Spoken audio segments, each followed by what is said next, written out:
Hi, my name is Gasco. I'm a research engineer at the Barcelona Supercomputing Center. In this talk, I'm going to present the overview of the results of the second edition of the Medical Semantic Indexing in Spanish task, also known as MESINESP, which is one of the tracks of BioASQ. This task is organized between the Barcelona Supercomputing Center and the Democritus National Center for Scientific Research.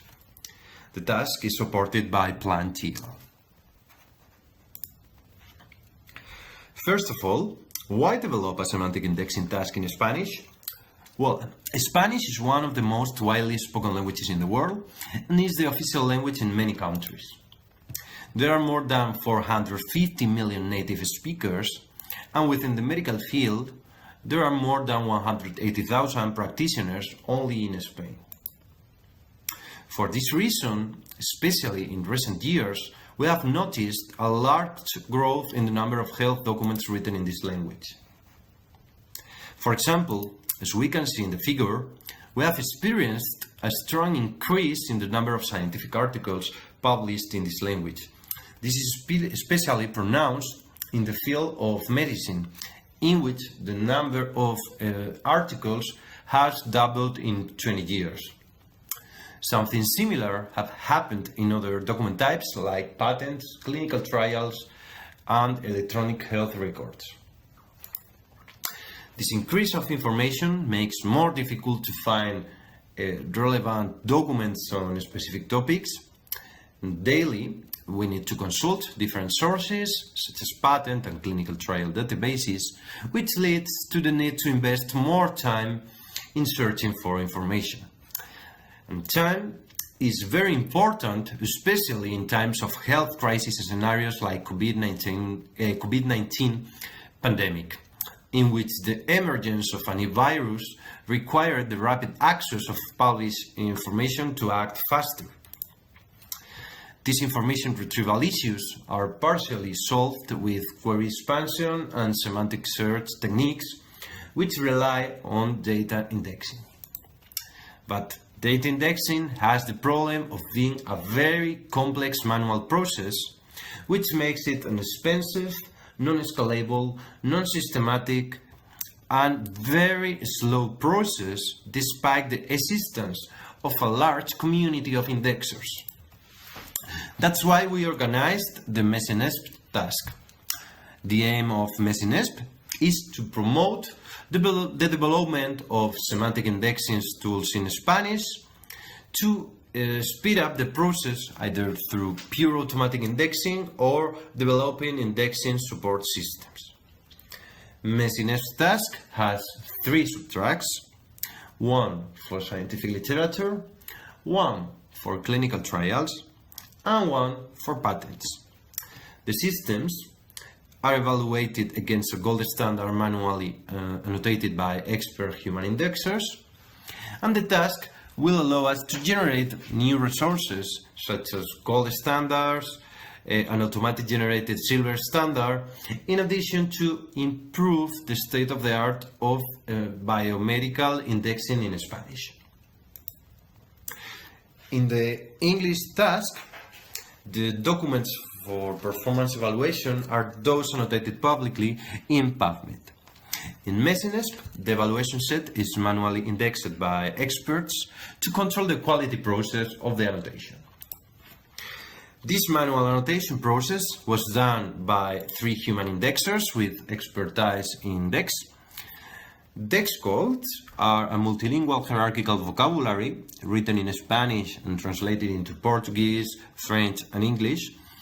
And this hierarchical vocabulary contains more than 30,000 concepts to be used for indexing scientific literature in Spanish and other languages. These codes are revised every year. For MESINESP, we ask the indexers to use the ASIT indexing assistance tool, shown in the figure. In this tool, the indexers were able to access the abstract of the document, read it carefully, and then incorporate the DeCS codes to each of the documents. For the generation of the corpus, we obtain a dataset of scientific articles from Biblioteca Virtual en Salud, a set of clinical trials from the Spanish Registry of Clinical Studies, and a subset of Google patents in Spanish. After a filtering and selection process, a set of papers were annotated by our indexers, and these annotations were used as test set. We used previously generated resources as training and development sets. Here, I show some statistics about the corpora. All the information can be consulted in the paper, but here you can see the average length in tokens for each document type and the diversity of text code assigned to the documents, which shows the difficulty of this task. We also provided additional data to the participants, such as the medical entities detected in documents using the named entity recognition tools developed at BSc. And this is everything about the MESINESP data. Let's go now to participation.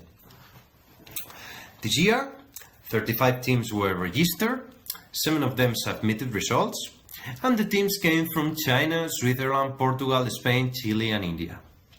They developed a total of 65 different systems, and 4 of the teams decided to publish their results at CLEF 2021. The papers, or the proceedings, can be consulted in this website. It is noteworthy that 100% of the participants would participate in the task again, and a large percentage of them are considering commercial exploitation of the results, which demonstrates the possibilities and the importance of this task in a real scenario. The results of the task are shown in the table. For the second consecutive year, the Fudan University team was the top performing team, followed by Roche, Bicomtech, and Iberia team, depending on the subtrack. And final F scores, micro F scores, may seem low, but the task is indeed complex. On the one hand, the training data comes from different national libraries with different annotation quality management procedures, which leads to inconsistencies in the training data set. Moreover, we use a rather strict evaluation measure, as we don't consider the hierarchical structure of the vocabulary when evaluating the predictions.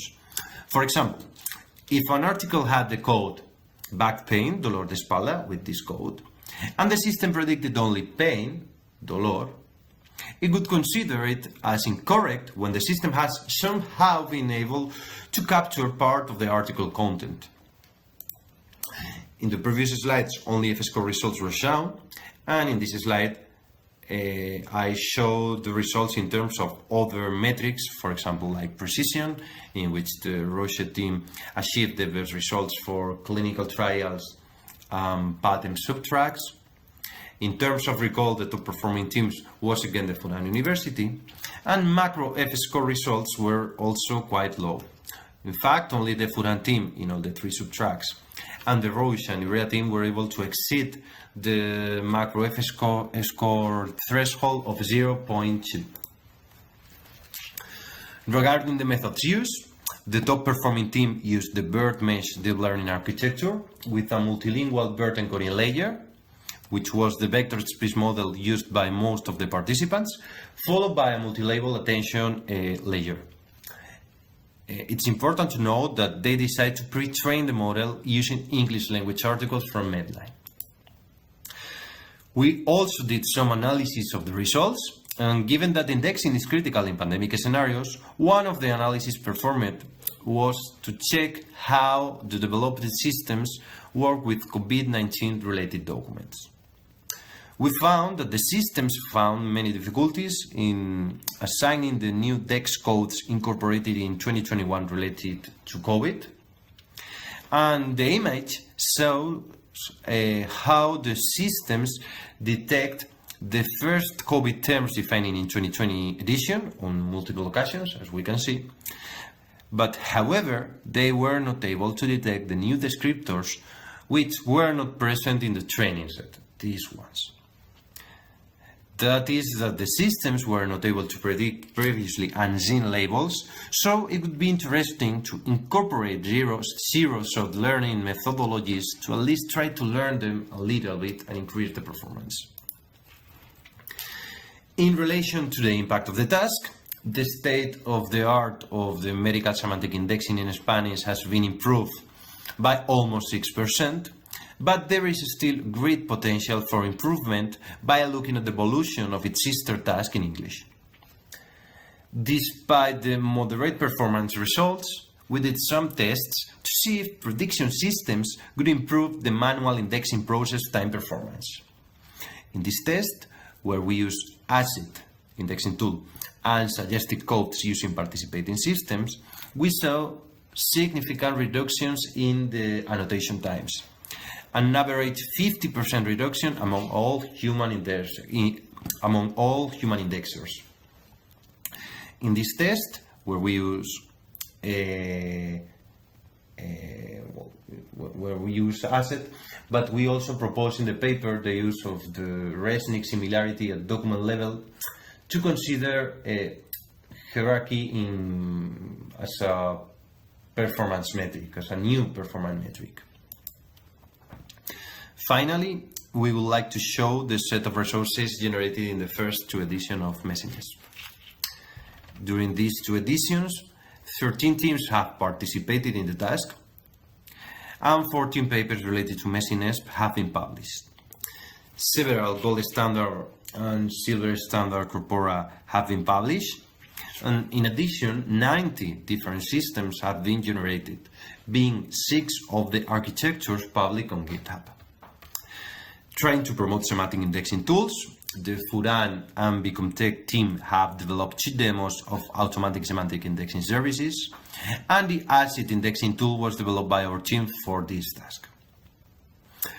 And encouraging knowledge transfer, we have also published 8 videos in our YouTube channel in which participants briefly describe their architectures. Before finishing, we would like to thank all the people involved in this task. First of all, to the participating teams, who despite being a complex task, they always do their best to foster semantic indexing technologies. We also like to thank the BioASQ organizers, with a special mention to Anastasia and Tidis. We also like to acknowledge the Plantiel who promote this task. And of course, the text mining unit, the PAHO colleagues and Instituto Salud Carlos III colleagues who help to organize this task in different moments of the schedule. We cannot forget to acknowledge our fantastic scientific committee.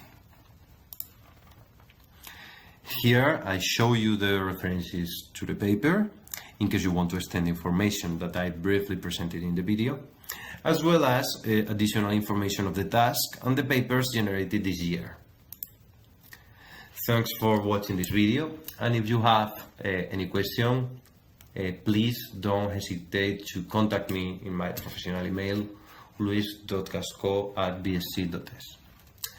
Thank you very much for watching. Bye.